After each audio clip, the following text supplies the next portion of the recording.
Magandang araw po sa inyong lahat and welcome back sa Usapang Tito Man. At dahil papalapit na po ang midterm elections ngayong 2025, sunod-sunod pong naglalabasan ang mga survey.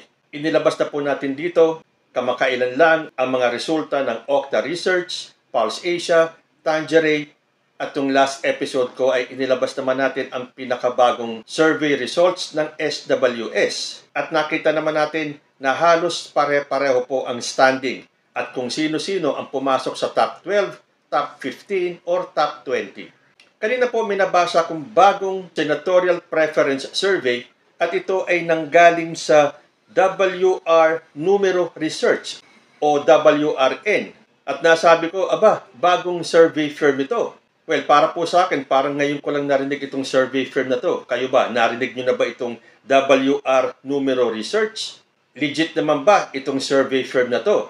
So, hinanap natin ang background nila. At ang sabi po dito, where data, technology, and social science meet, WRN Research. Ang kanilang misyon, as a leading public opinion research firm, our mission at WR Numero Research is to build innovative computational, qualitative, and quantitative research methodologies to understand the attitudes and trends that shape Philippine politics and society. Ang claim nila, leading public opinion research firm.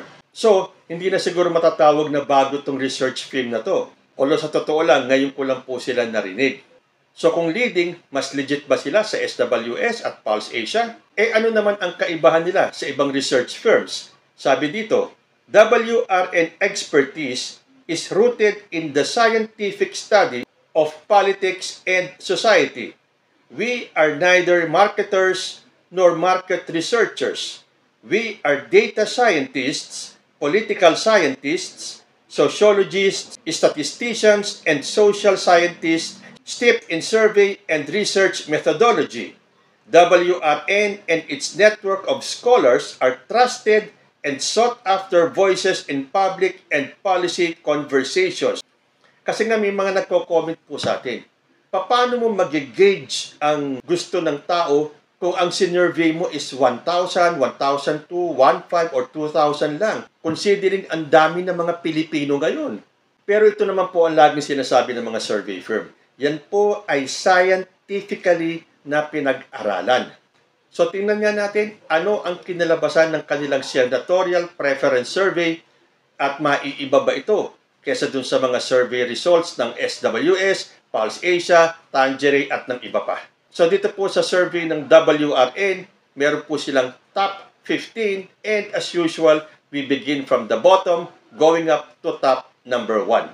So ito nga palang kanilang survey ay ginawa noong February 10 to February 18, 2025. So bago-bago lang talaga. Ito yung parang date din ng SWS na matapos pa lang ng official start ng national campaign para sa midterm elections.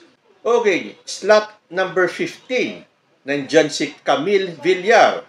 Maglalabo-labo naman sa slot number 11, 12, 13, and 14 sina Bam Aquino, Willie Revillame, Kiko Pangilinan, at si Manny Pacquiao. Ibig sabihin, ang liliit po ng agwat ng kanilang percentage points.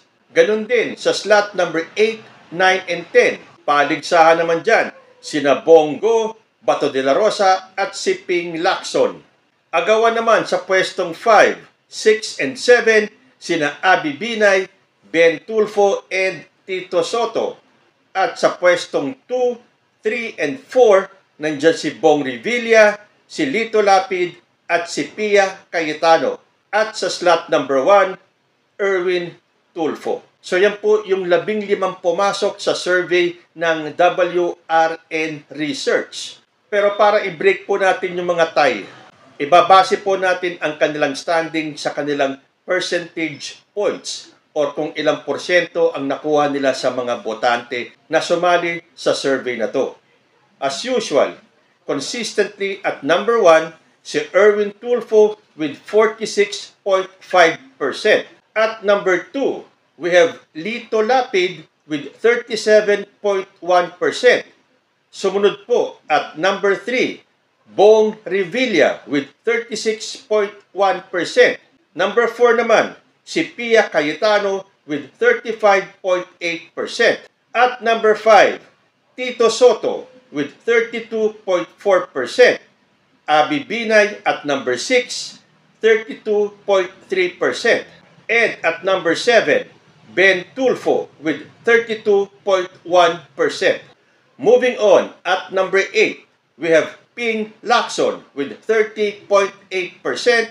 And number 9, Bongo at 30%.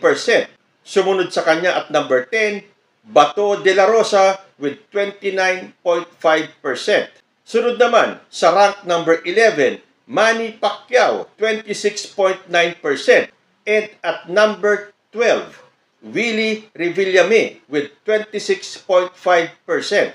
So kung pagbabasihan po ay ang percentage points, ito po ang top 12 o ang Magic 12 ayon sa WRN Research. Tuloy po natin at number 13, Bam Aquino with 25.2%. At number 14, Kiko Pangilinan with 24.9%. And at number 15, Camille Villar with 22.3%.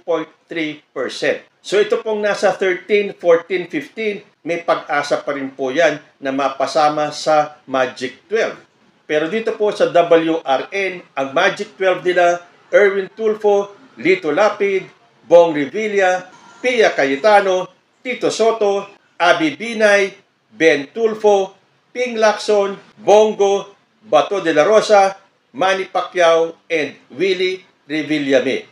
Ilan po ang kasama sa alyansa ni President Bongbong Marcos? Erwin Tulfo, Lito Lapid, Bong Revilla, Pia Cayetano, Tito Soto, Abby Binay, Ping Lacson, and Manny Pacquiao. 8 out of 12.